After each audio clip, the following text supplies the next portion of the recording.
for students who are new to quantum mechanics, but to many physicists and philosophers, collapsing wave functions are more than discomforting. Cosmologist Sean Carroll went as far as to say the need for the wave function collapse should be very embarrassing for physicists.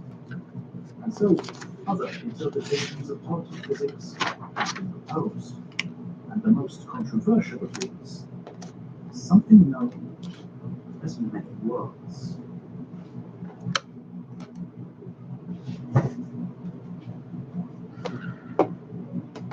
In 1942, a 12-year-old Hugh Everett III sent a letter to Albert Einstein, asking whether the universe was held together by chance or unified by some kind of force.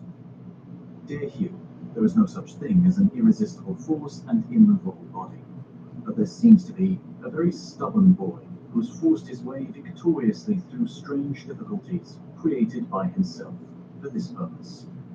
Sincerely yours, A. Einstein.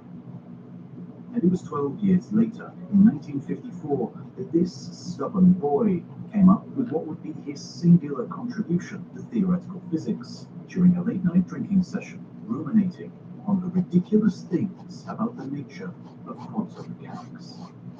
His aim was to follow the mathematics of the theory, real-world consequences be damned.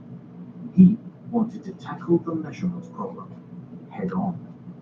The Copenhagen interpretation is hopelessly incomplete because of its prior reliance on classical physics, as well as a philosophic monstrosity with a reality concept for the macroscopic world and denial of the same for the microcosm. Indeed, as we've seen, the Copenhagen interpretation relied on this so-called Heisenberg cut, the ad hoc line between the micro and macro which held the more bizarre features of the quantum world at bay. Everett rejected this.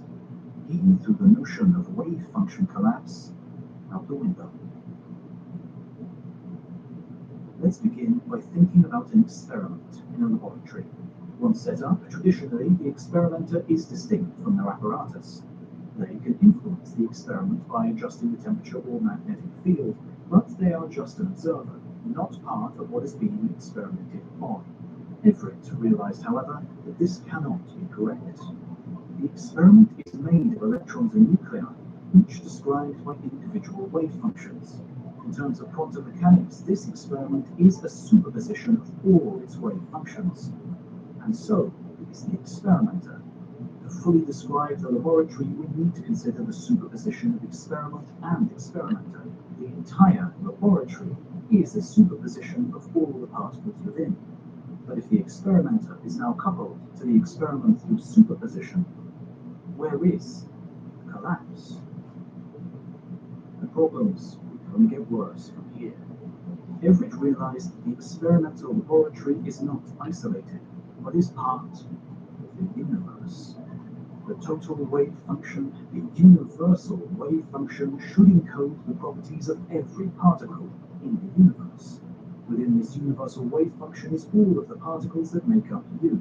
And as in all of quantum mechanics, the Schrödinger equation churns the universal wave function into the future. But if this is the case, where has the probabilistic aspect of quantum mechanics gone? Everett proposed that the universal wave function encodes more than just our universe. It also encodes all of the possible universes as a superposition of universal wave functions. Within these universes, an electron would be in a supposition of two states. But the act of observing the electron severs this supposition. The coherence between nearby universes is broken by the observation, and all the universes decohere.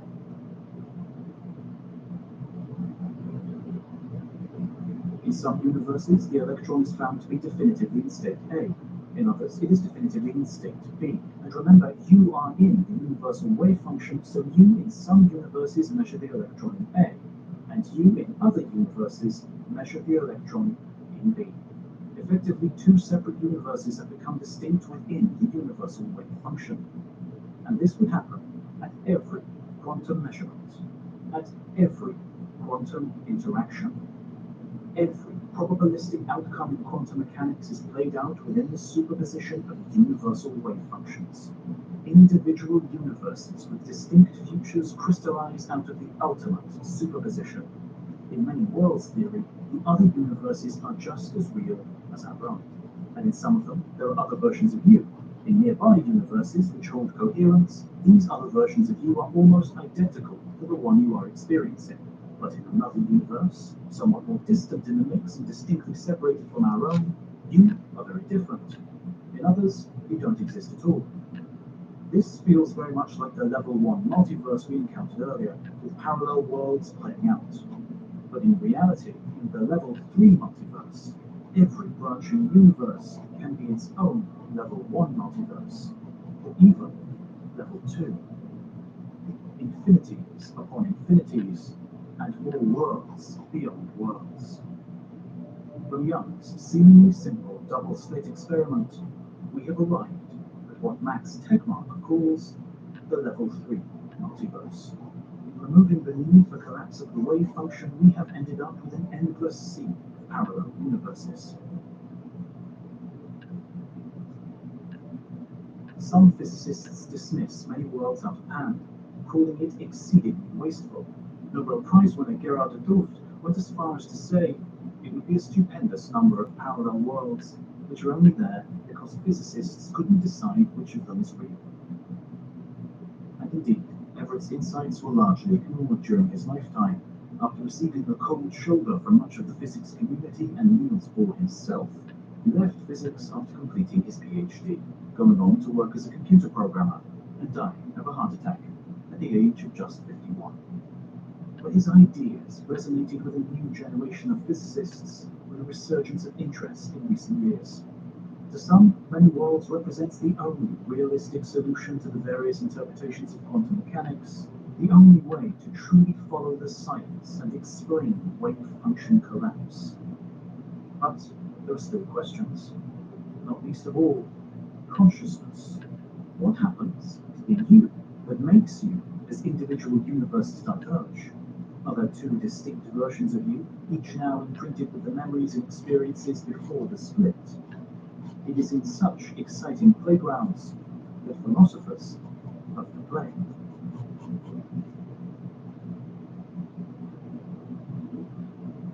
Imagine you have a coin, a perfectly fair coin, with equal chances of coming up heads or tails. The stakes on flipping this coin are high. Tails, you are executed. Heads, you survive. As the coin spins in the air, you know that the outcome is 50-50. The coin lands and settles on heads. You sigh in relief. But you are instructed to toss the coin again, and again, and again. You realize this is a game you are bound to lose. You have to be extremely lucky to keep getting heads on every throw, and so your execution awaits. This is what you ultimately face with the Copenhagen interpretation of quantum mechanics. With many worlds, however, on the first toss, the universe splits in two. In one universe, the coin came up heads and you survived. In the other universe, the coin came up tails and you died. And on the second toss, the universe split again into one universe in which you live, another in which you're executed. The lucky path of a continuous run of heads will exist through the superposition of possible universes. One, future history, will guarantee eternal survival. What would the coin tosser experience?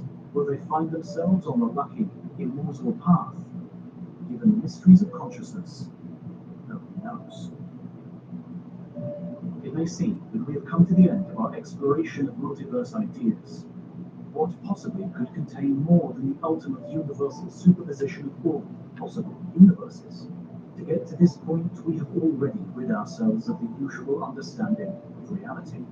We've had to consider parallel worlds beyond our own, vast, nested infinities stretching out beyond eternity. But to arrive at the next step, we will have to completely and utterly let go. For in the level 4 multiverse, we may be little more than a mathematical dream.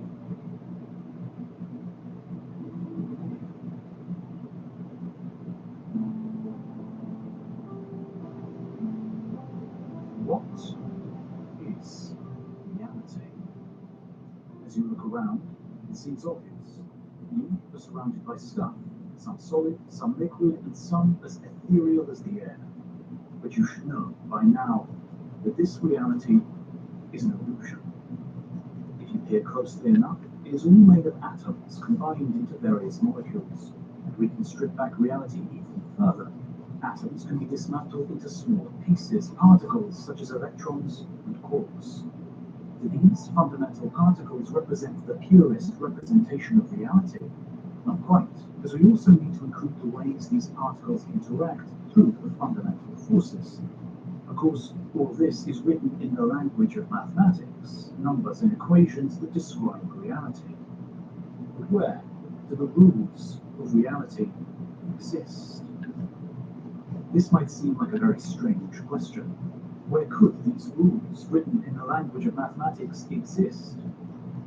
And it is now that we arrive at Max Tegmark's Level 4 multiverse. This multiverse is filled with nothing but mathematical structures encompassing the entire realm of possibility. These mathematical structures can encode every kind of universe. Within this Level 4 multiverse, every other multiverse can be found. It is the ultimate ensemble of every kind of reality, and much, much more. Indeed, this theory bears a lot of similarities to the simulation hypothesis, that our reality is nothing more than a super powerful program on a computer in a universe above ours. It's programs written by beings to whom we are but playthings. The Level 4 multiverse Max Tegmark proposes would be more than just a physical computer. It would be the existence of just math.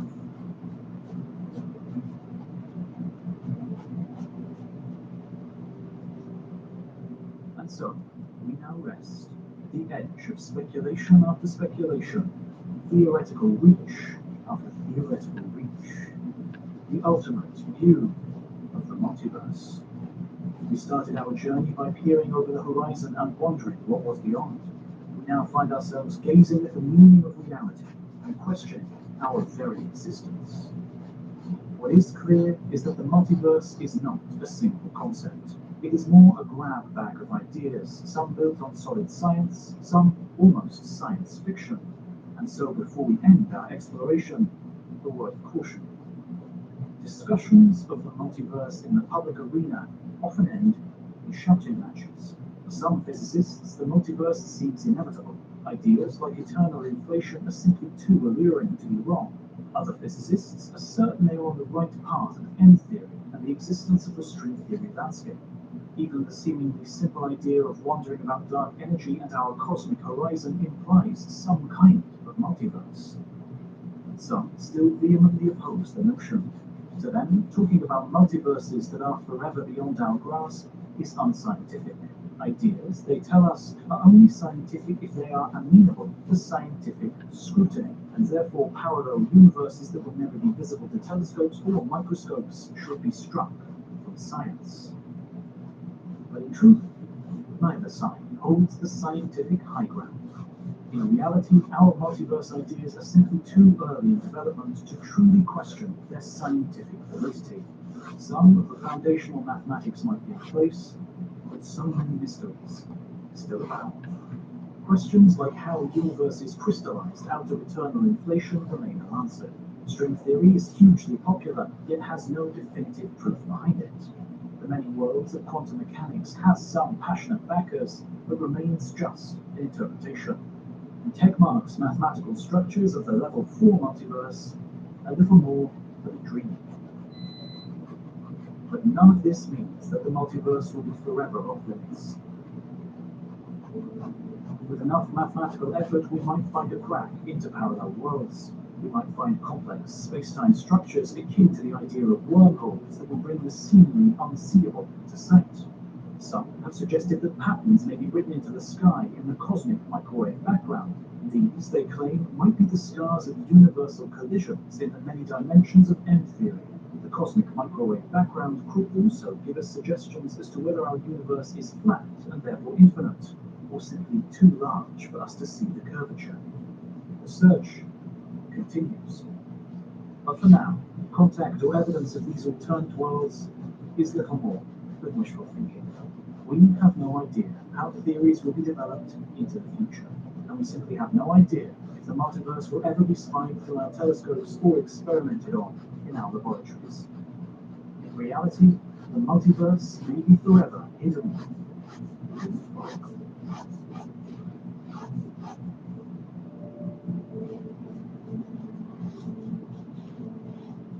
You've been watching the entire history of the universe. Don't forget to like and subscribe and leave a comment to tell us what you think. Thanks for watching, and we'll see you next time.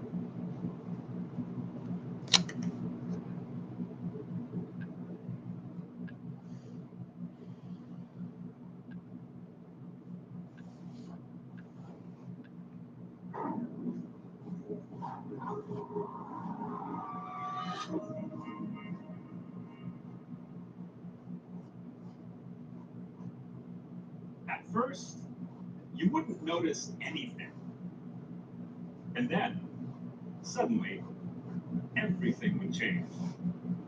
Radically and violently. Imagine yourself 500 years in the future. You're sitting in a ship, zipping through the silent, empty void of outer space. You're traveling to explore a black hole up close for the first time in human history. You're very lucky to be able to do this. For centuries, the prospect of traveling to a black hole was absurd. The closest one is nearly 60 billion kilometers away, but great advancements were made in space travel and cryogenics, and here you are. You're traveling to explore a black hole. And you're about to make a very big mistake. But we're getting ahead of ourselves. What is a black hole, really? Everyone here is either sitting down or standing. I hope people are standing. That might not sound like a profound statement, but cosmically, it is. And if you're watching this video afterwards, chances are, maybe at the home or the office, chances are you're standing at a table or sitting on a chair or perhaps lying on a sofa. No matter who you are, no matter your gender or skin color, you all have one very important thing in common. You're not currently floating around the room. Why are you not floating? Because of gravity, of course. Gravity is the force of attraction between any two big objects, like between the moon and the earth, between the earth and you. But behind that simple statement lies a series of very profound insights that require us to completely change our understanding of the fabric of reality. So the ultimate question underneath it all is, what causes gravity?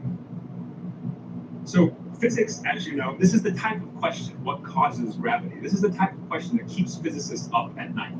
Because physics is, among other things, as you know, the search for mechanisms, the reasons or explanations for why certain things happen the way they do, the why and the how. And if a physicist comes to you and says, and asks you, what causes X phenomenon? And you tell her, that's just the way it is, she'll be very dissatisfied with your answer. And so for the longest time, the question, what causes gravity, was not so well understood. And even, a fairly bright guy known as Isaac Newton, someone who managed to describe gravity quite well in the 1600s, even Isaac Newton at some point had to admit, I don't know what's going on. So in the Scholium General, he says, I have not as yet been able to discover the reason for these properties of gravity from phenomena, and I do not feign hypotheses.